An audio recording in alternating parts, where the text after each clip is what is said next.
Esse cinismo político atenuou-se quando o general Ernesto Geisel assumiu o poder em 74. Agora, tratava-se de construir o Brasil grande potência.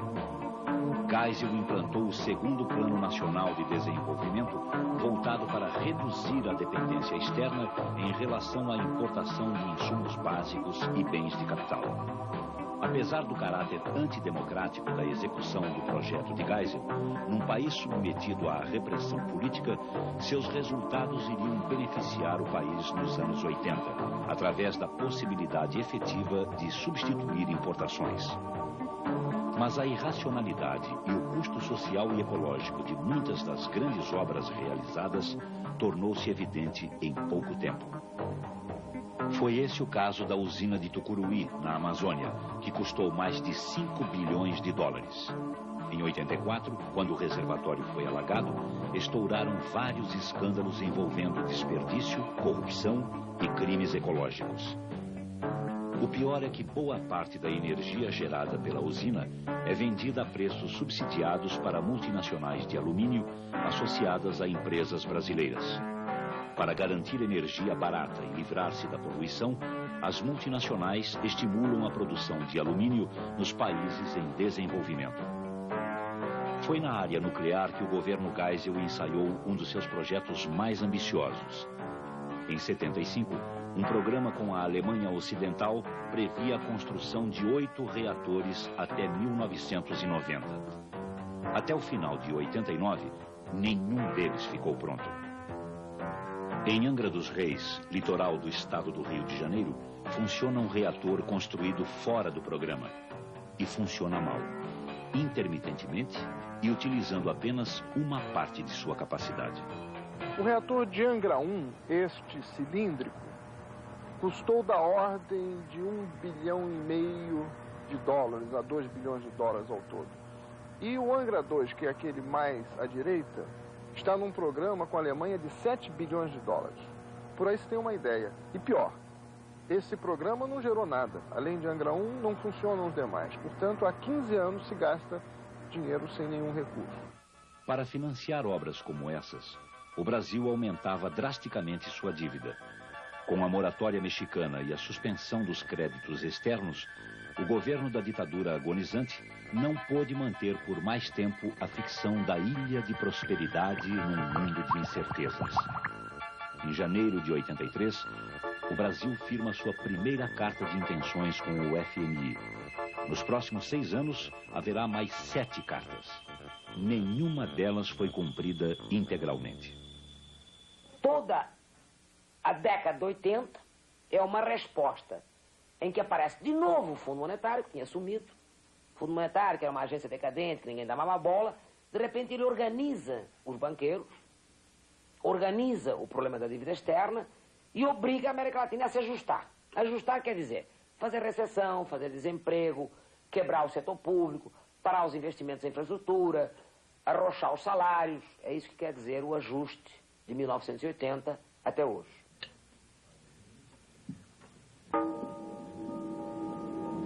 Epa! Ué, como é que você entrou aqui sem bater na porta? Eu vim cobrar dívida. Você se queixar tanto da situação, chorar, tanto miséria, e olha aí, uma refeição rica, mais proteínas que é necessária, desperdício, waste. Vocês não botar ordem no casa, eu tenho de vir organizar o bagunça. Quantas refeições você fazer por dia? 3 refeições por dia. Absurda desperdício. De agora em diante, 1 refeição por dia. E nada de arroz, que é para o exportação. E também nada de carne, que também é para o exportação. Mas espera aí, se o senhor vai exportar tudo, a gente vai comer o quê? Comer caldinho de feijão com farinha. É uma delícia. Mamãe, tô com fome, mãe. Cala a boca aí, menino. Vai comer o caldinho de feijão sim. Né? Estão pensando o quê? Querem que o vizinho pense que nós estamos morrendo de fome, né? Me dê graça por isso, hein? Vamos lá, vamos comendo aí. 90 milhões em ação, pra frente Brasil, do meu coração. início de 83, 42 países em desenvolvimento já estavam pendurados no FMI. De lá para cá, houve uma monótona sucessão de negociações país a país, todas terminando com o mesmo final infeliz. Receitas de recessão e ficções contábeis, nas quais o chamado dinheiro novo saía e entrava na mesma hora para os cofres dos bancos. Alguns governos latino-americanos tentaram sair dessa postura submissa. O presidente Alan Garcia, em 85, anunciou que só pagaria uma soma correspondente a 10% da receita das exportações para o serviço da dívida. Mas ele ficou isolado diante dos credores. Em fevereiro de 87, o Brasil declarou moratória, mas o país estava sem reservas e o governo politicamente enfraquecido. 2 meses depois, o ministro da Fazenda Dilson Funaro, principal defensor da medida, teve de renunciar. As negociações continuaram caso a caso, obedecendo a um ritual que consagrava a desigualdade entre devedores e credores. Depois de conseguirem penosamente um acordo com o FMI, os representantes dos países da América Latina tinham de enfrentar o cartel dos credores em Nova York, com todas as despesas sendo pagas pelo país devedor. O que é mais grave é que as reuniões se realizam, no caso do Brasil e no caso de outros países também, no próprio escritório da firma de advocacia que presta mais de 100 anos serviço ao Citicorp, ao Citibank. E, portanto, nós estamos ali trabalhando dentro da casa da outra parte da negociação. E nós ficamos realmente muito impressionados, nós que estávamos chegando naquele processo de negociação, com a maneira como os bancos, os representantes dos bancos, tratavam aqueles membros da delegação brasileira que vinham do governo anterior. Tratavam com extrema agressividade, aos gritos mesmo. O que havia, na verdade, era uma tentativa de, nessa base, intimidar o novo grupo que estava chegando. Para já logo criar um clima em que os novos representantes do governo brasileiro sentissem quem é que dava o tom, quem é que dava as ordens naquele foro. Enquanto essas coisas aconteciam no Foro de Nova York, a situação da América Latina iria se tornar cada vez mais dramática. O FMI impôs a diminuição das importações e o aumento das exportações para gerar grandes superávites comerciais. Com isso, os países da região passaram a transferir recursos financeiros para os países credores. Em 6 anos, de 82 a 88, essa transferência alcançou 180 bilhões de dólares, quantia suficiente para implementar 4 planos Marshall. Como se sabe, foi através desse plano que os Estados Unidos tornaram possível a reconstrução da Europa no pós-guerra. Essa sangria financeira significa uma completa inversão de papéis sem precedentes históricos no jogo econômico internacional. Os pobres financiam os ricos. Em consequência, os países latino-americanos mergulharam na estagflação. Estagnação do crescimento econômico com altas taxas de inflação. Desde o pós-guerra, a década de 80 representou o período de pior desempenho dessas economias. A taxa média de inflação no continente passou de 70% para quase 500%. É o ajuste às avessas. Nós ajustamos para baixo e eles crescem. Nós fazemos arroz salarial e o salário real dos Estados Unidos, do povo americano, sobe. É uma coisa inaudita. Em 1988, o comprometimento das exportações da América Latina com o pagamento de juros era tão elevado quanto no ano anterior à eclosão da crise da dívida. Na década, a região pagou de juros quase 285 bilhões de dólares, o que corresponde a tudo que México, Argentina, Peru e Chile, somados, produzem em um ano. Com tudo isso, a dívida externa, em vez de ficar menor, aumentou. Ela chegou a 400 bilhões de dólares em 88, o que significa um aumento de 170 bilhões na década. Ora, entre a França e a Inglaterra querem fazer um canal, um túnel grande, vai custar 8 bilhões e meio de dólares, mais ou menos. Nós, por ano, pagamos 12 bilhões em juros, às vezes mais. E nós jogamos esse dinheiro dos juros no mar sem ganhar nenhum benefício, nenhum canal, nenhuma coisa que possa nos ajudar a nós vivermos mais decentemente, a termos saúde, a termos escolas, a termos paz.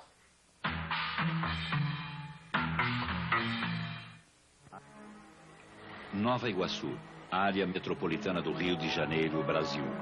Manuel e Madalena de Souza e seus 4 filhos são uma família comum, tentando sobreviver nesses dias de crise. Eles e seus vizinhos moram numa invasão, isto é, ocupam um terreno abandonado que não lhes pertence. Manuel está doente e vive de biscates na construção civil. Madalena é faxineira. Os filhos não vão hoje à escola. Os professores estão em greve. Nas estatísticas, essa família é apenas um número a mais na crise de habitação, de saúde, do emprego e da educação que assola o Brasil e a América Latina. E aqui onde nós estamos, era uma lagoa, que isso aqui enchia tudo isso aqui. E eu vim para aqui, para dentro desse terreno aqui, para debaixo de um plástico. O que eu sofri ali dentro com essas crianças, cavando barro ali. As crianças pediam um pão, não ter para dar. Eu queria dizer uma coisa, eu sofri ali, viu? Deus deu coragem a todos e a gente chegou lá. Assim mesmo, trabalhando todos eles, do menor ao maior. Trabalhando. Cavando, outro carregando no carrinho e um... Dizia, mãe, tem o que comer? Eu digo, tem não, meu filho, vamos trabalhar. Eu tava vendo a hora, a gente, caiu. Tomados em conjunto, os anos 80 são os mais difíceis da história econômica e social da região latino-americana nesse século. A dívida social acumulada internamente é o rosto perverso da dívida externa. Em 1988, a América Latina e seus habitantes estavam mais pobres. A renda per capita caiu quase 7% com relação ao ano de 80. Com isso, as desigualdades entre as economias da América Latina e as do primeiro mundo ampliaram-se ainda mais. Se no início da década a renda per capita dos países desenvolvidos era 5 vezes superior à média da região, em 1988 essa diferença aumenta para 7 vezes. Segundo a CEPAL, o número de pobres, isto é, de pessoas que ganham até 2 vezes o valor de uma cesta básica de alimentos, era de 156 milhões em 1985, 38 milhões a mais do que 5 anos antes. Este fato também se reflete na evolução do salário mínimo urbano. Na Argentina e na Venezuela, o poder de compra do salário mínimo reduziu-se em mais de 20% desde o início da década de 80. Ao contrário do que aconteceu na Grande Depressão dos anos 30, as cidades latino-americanas são hoje o cenário privilegiado da crise. Naquela época, a população urbana não chegava a 30% da população total. Em meados dos anos 80, atinge 70%. Assim, 7 em cada 10 latino-americanos têm que pagar por tudo que consomem e não podem apelar para a lavoura de subsistência como no passado. O continente será devastado, já está sendo devastado. Como isto não é África, não dá para voltar para as tribos, não dá para voltar para o campo. A Argentina não tem campo. O Brasil, o campo que tem, não dá para tirar 80 milhões da metrópolis. Claro, o México, idem. O Peru, idem. Não dá para mandar para a serra do Peru o povo que já está lá embaixo nas cidades. Então, esse processo que foi de urbanização não tem volta. Eu não posso devolver a economia de subsistência. Então, quando dizem vai ser igual à China da década dos 20, vai ser pior. Porque a China da década dos 20 tinha 2 cidades, Xangai e Pequim, que estouraram por causa da hiperinflação e da dívida externa. Mas tinha o campo. E se seguiu, como todo mundo sabe, uma revolução.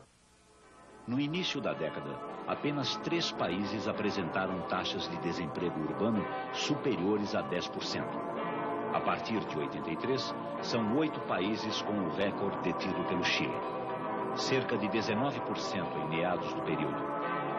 O emprego informal, que abrange os trabalhadores sem carteira assinada e sem direitos sociais, cresceu 50% nos anos 80. Os trabalhadores dos setores mais modernos também pagam um alto preço para sobreviver. É o caso, por exemplo, dos trabalhadores de São Paulo, o maior centro industrial da América Latina. O que é que nós estamos vendo? Que os próprios trabalhadores das grandes empresas só podem ir ao trabalho porque tem vale transporte, que a empresa desconta no imposto de renda, e a empresa moderna, no ABC, dá comida e cesta de alimentos para levar para casa. É o que eu digo, uma espécie de barracão moderno. Nos tempos coloniais, nos tempos da grande fazenda, você, na verdade, não dava salário, pagava em espécie. Estamos voltando a isso. Significa uma situação absolutamente dantesca. É um imenso barracão, de um lado, das grandes empresas, e uma imensa caritocracia. Quer dizer, os ricos têm que ter caridade com os pobres, o que é tudo o contrário do Estado democrático, do Estado moderno. O Estado moderno não tem que dar caridade, tem que dar justiça social. A deterioração do mercado de trabalho foi acompanhada por uma sensível piora nas condições de vida da população. A infraestrutura urbana apodrece. O déficit habitacional no Brasil é de 10 milhões de casas. Em São Paulo, a cidade mais rica, a população como um todo aumentou 60% em 15 anos, enquanto a população favelada cresceu mais de 1000%. Esse quadro se agrava com a iniquidade da distribuição de renda na América Latina.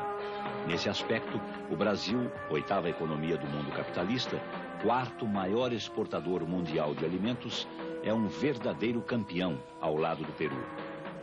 Segundo o relatório do Banco Mundial, em 85, os 10% mais ricos do Brasil se apropriavam de mais da metade da renda nacional, enquanto os 50% mais pobres ficavam com apenas 13%. Isto quer dizer que 1 milhão de brasileiros guardavam para si mais do que os 65 milhões mais pobres.